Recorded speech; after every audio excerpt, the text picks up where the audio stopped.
तो हेलो दोस्तों, स्वागत है गाइस आज का हमारे वीडियो में। गाइस आज मेरे पास है इन्फिनिक्स का फ़ोन। तो गाइस मैं आज आपको बताऊंगा गाइस अपने इन्फिनिक्स के फ़ोन में गाइस आप किस तरीके से एयरप्लेन मोड को ऑन ऑफ कर सकते हैं। तो गाइस वीडियो स्टार्ट करने से पहले आप हमारे चैनल को सब्सक्राइब कर दें, वीडियो को लाइक कर दें और बेल आइकन जरूर दबा दें।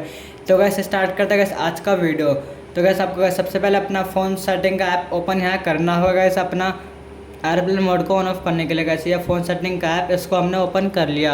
फिर यहाँ गैस आप देख सकते हैं गैस आपको एक नीचे गैस मोर कनेक्शंस का ये ऑप्शन मिलता है। गैस आपको उस पर क्लिक कर लेना है। तो गैस क्लिक करने के बाद गैस आपको फर्स्ट पे गैस आपको एयरप्लेन मोड मिल जाता है। तो गैस अभी ये ऑफ है, गैस आपको ऑन करना है। तो गैस आपको उस पर क्लिक करेंगे और ये ऑन हो गया। तो गैस आप देख सकते हैं gas airplane mode gas on हो गया है। तो गैस अगर आपको इसको ऑफ़ करना है तो गैस आपको ऑफ़ करने के लिए गैस आपको उस पर क्लिक करेंगे एक और बार, तो गैस ये ऑफ भी हो जाएगा। तो गैस आप देख सकते हैं कि जो हमारा एयरप्लेन मोड है गैस ये ऑफ भी हो गया। तो गैस इन्फिनिक्स के फ़ोन में गैस एयरप्लेन मोड को ऑन ऑफ कैसे कर सकते हैं गैस।